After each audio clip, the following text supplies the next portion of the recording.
Well this is exclusive breaking TV9 exclusive breaking Telangana నుంచి. BRS ఉనికి కోసం ప్రభుత్వంపై కేటీఆర్ విమర్శలు చేస్తారని మంత్రి పొన్నం అంటున్నారు. బీసీలను సీఎం చేయాలంటోన్న కిషన్ రెడ్డి కేంద్ర మంత్రిగా రాజీనామా చేసి ఈటలను అరవింద్ లాంటి వాళ్లకు బీసీకి అవకాశం ఇవ్వాలి అంటున్నారు పొన్నం. మంత్రి పొన్నం వ్యాఖ్యల పూర్తి సమాచారం సారాంశం ఢిల్లీ నుంచి మా సీనియర్ కరెస్పాండెంట్ గోపి అందిస్తారు. తెలంగాణ ప్రజలకు రైతాంగానికి కాంగ్రెస్ ప్రభుత్వం చేసింది ఏం లేదని చెప్పి ప్రభుత్వాన్ని కేటీఆర్ మాజీ మంత్రి విమర్శిస్తున్నారు. ప్రస్తుతం మనతో పాటు బీసీ సంక్షేమ శాఖ మంత్రి పొన్నం ప్రభాకర్ గారు ఉన్నారు. సార్, కేటీఆర్ విమర్శలు చేస్తున్నారు, మీ ప్రభుత్వం పైన ఇచ్చిన హామీలు ఏది అమలు పరచలేదని చెప్పి, దీని గురించి మీరు ఏమంటారు? ఉనికి రక్షణ అంటే నేనున్నా, టీఆర్ఎస్ పార్టీ ఉంది, మా సోదరు చెప్పినట్టుగా మేము దయ్యాలుగా మారలే అని చెప్పుకోవడానికి ప్రయత్నం. కాబట్టి కాంగ్రెస్ని విమర్శించాలి. ఏం చేయమంటావు?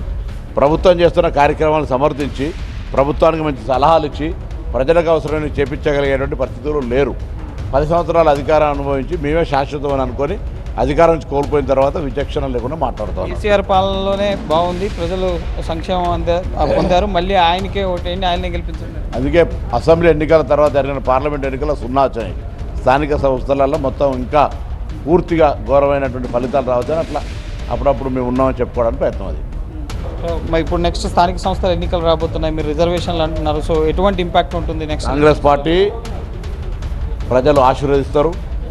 ప్రజలు ఇవాళ ఆనందంగా సన్నబియ్యం తింటున్నారు, ఇందిరా మిండు కట్టుకుంటున్నారు, రైతు భరోసా పడ్డది, 200 యూనిట్ల కరెంటు ఫ్రీ అయింది, మహిళలు ఉచితంగా ప్రయాణం చేస్తూ ఉన్నారు, పిల్లల మెస్ ఛార్జీలు పెరిగి మంచి భోజనం తింటూ ఉన్నారు, సన్న వడ్లు కొంటూ ఉన్నాం, ఇన్ని రకాల రుణమాఫీ చేసినాం, ఇన్ని కార్యక్రమాలు జరిగి కొత్త రేషన్ కార్డులు ఇస్తున్నాం.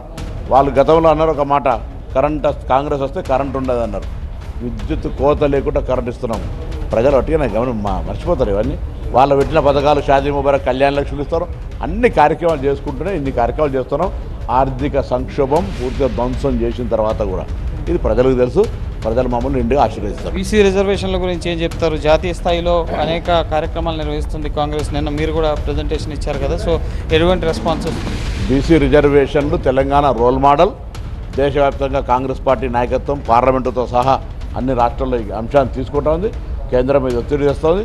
తప్పకుండా విశ్వాసం ఉంది. మా రాష్ట్రం తెలంగాణ దేశానికి రోల్ మోడల్ అయితే దేశంలో కూడా బీసీ కులగణన జరగాల్సిందే, బీసీలకు న్యాయం జరగాల్సిందే. కులగణనకి రాజ్యాంగ పద్ధతి లేదు, నెక్స్ట్ జరిగే జనగణనలో కులగణనకే చట్టబద్ధత ఉంటుంది, మేము సమర్థవంతంగా నిర్వహిస్తూ ఉంటారు. సంతోషం కదా. ఇప్పుడు మేము కూడా ఒప్పుకుంటున్నాం.